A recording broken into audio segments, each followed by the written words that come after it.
లో విద్యుత్తు AE post భర్తీ గత ప్రభుత్వ నిర్వాహకంలో ప్రజలపై 30,000 కోట్ల భారం గొట్టిపాటి.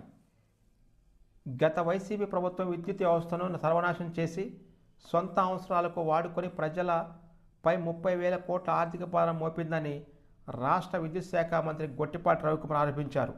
మంగళవారం పొట్టి శ్రీరాములు నెల్లూరు జిల్లా బుచ్చిరెడ్డిపాలెం మండలం పంచేడు ఇందుకూరుపేట మండలం కుడితిపాలెంలో విద్యుత్ సబ్స్టేషన్లు ఎంపీ వేమిరెడ్డి ప్రభాకర్ రెడ్డి, కొవ్వూరు ఎమ్మెల్యే ప్రశాంతి రెడ్డితో కలిసి మంత్రి ప్రారంభించారు. ఈ సందర్భంగా మంత్రి మాట్లాడుతూ వైసీపీ హయాంలో 9 సార్లు విద్యుత్ ఛార్జీలు పెంచి ప్రజలపై భారం మోపి వదిలేస్తే కూటమి ప్రభుత్వం రూపాయి కూడా పెంచకుండా మళ్లీ ఎన్నికల్లోపు విద్యుత్ ఛార్జీలను 1.19 రూపాయలు తగ్గించే లక్ష్యంతో ఉన్నట్లు తెలిపారు.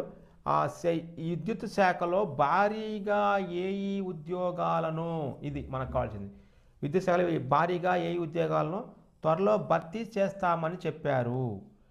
త్వరలో భర్తీ చేస్తామని అంటే విద్యుత్ శాఖలోని భారీగా అంటే ఎక్కువ మొత్తంలో పోస్టులు భర్తీ చేస్తాము అని మంత్రి నెల్లూరు జిల్లాలోని చెప్పుకొచ్చినటువంటి విధానం. త్వరలో ఆంధ్రప్రదేశ్లోని ఏఈ పోస్టులు రిలీజ్ కావడానికి ఆస్కారం ఉంది.